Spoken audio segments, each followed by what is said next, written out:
नमस्कार मो YouTube family आज गोटे नुआ टाइप्र अंडार रेसिपी नहीं कि आसी जोटा कि खाइबा को बहुत ही चटपटा लगे सहित रुटी पराठा सांगे बहुत ही बढ़िया भाव जमिब। बहुत ही सिंपल रेसिपी मात्र दुईटी घरे थिबा मसला ये मुझे ऐड करछि। तो चलते डेरी न करी स्टार्ट करवा आज रेसिपी। तो मुझे तीनोटी अंडा एवं तीनोटी पियाज को एमती रफली पियाज को एमती काटी नहीं लंबा लंबा पीस करके एवं दुईटी अंडा एवं मुझे ऐड कली। तापर भलसे गोली सारिया परे लास्ट को पुणी आउ थे अंडा ऐड करी। तो तीनोटी पियाज एवं तीनोटी अंडा मु नहीं तो भल भाव पियाज आउ अंडा को भल भाव गोले नवा। ध्यान रखिथे एबे मु लुण ऐड करनी लुण आम पछरे ऐड करिया। तापर भल भाव गोले सारा पुणी एगेन आम जोटा एक्स्ट्रा आम अंडा रखी ना ताकू एमती ऊपर रखिकी ताकू भल भाव पुणी गोले नवा।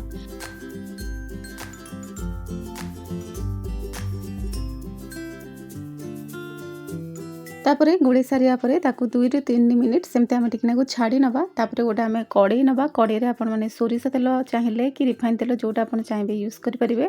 तापर मुझे को रसुण 7-8 कला रसुण मुझे जाइली से कंचा लंका थिला कंचा लंका पकई देती।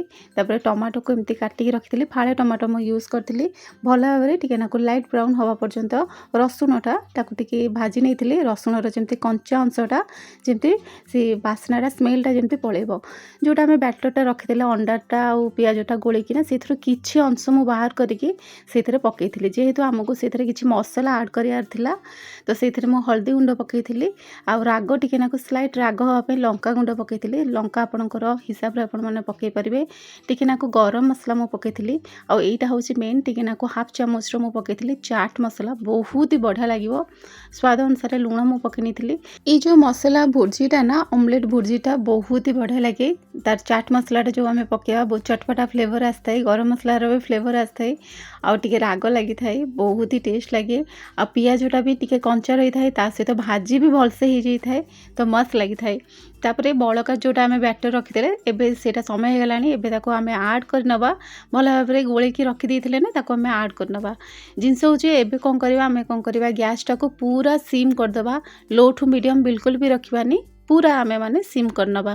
तो सिम करिकी आमे माने घोड़े घोड़े ये भुर्जीटा को आमे माने प्रस्तुत करवा आउ किछि काम नाही आउ तेल ऐड करिया नाही जहाँ तेल करदेवा कथा माने आगुरु पकी देथिले ना सेतिकी ही आमे माने पकी रखिदेवा।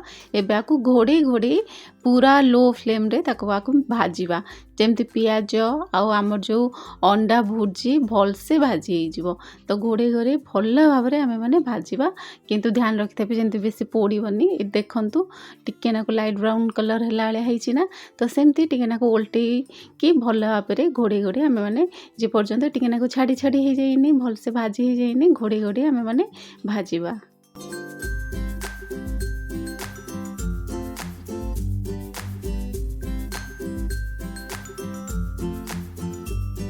तो आमर पूरा मसला भुर्जी माने एग मसला भुर्जी पूरा प्रस्तुत हो जाइए। एते बढ़िया बास्ना आसुची गरम मसलार फ्लेवर ता सहित चाट मसलार फ्लेवर बास्ना बहुत बढ़िया आसुची। एबे चलंतु बाड़ी नवा गरमा गरम बाड़ी नवा रुटी हो परोटा हो खाया को बहुत ही बढ़िया लगे गरमा गरम खाया को मस्त बढ़िया लगे।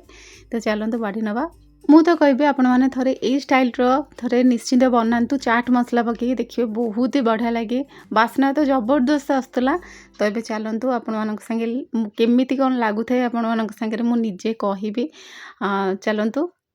तो मुझे टिके नाकु रुटी रुटी संगे टिके खाऊची एबे नौची मु खाइबी केमती कौन लगुच कहबी बहुत ही तातिला अच्छी बहुत ही तातिला अच्छी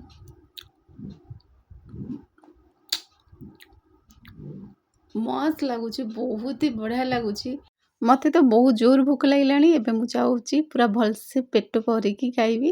तो आपण मैंने एमती पूरा गरमा गरम रुटी आ सॉफ्ट सॉफ्ट रुटी आ गरमा गरम भुर्जी सांगे माने अंडा भुर्जी सांगे खातु। तो रही नमस्कार केमती कौन लगिला रेसिपीटी बहुत सिंपल रेसिपीटी मते निश्चित कमेंट रे जणेबे आ चैनल जदि नुआ अछंती सब्सक्राइब करिया को जमर भी भूलिबेनी। रही नमस्कार पुणी देखा किसी नुआ इंटरेस्टिंग रेसिपी सहित। तेबे आपण माने भी एमती गोटे अंडार गोटे मसला भुर्जीटा बनातु बहुत ही बढ़िया लगे चाट मसला निश्चित पकेबे। नमस्कार।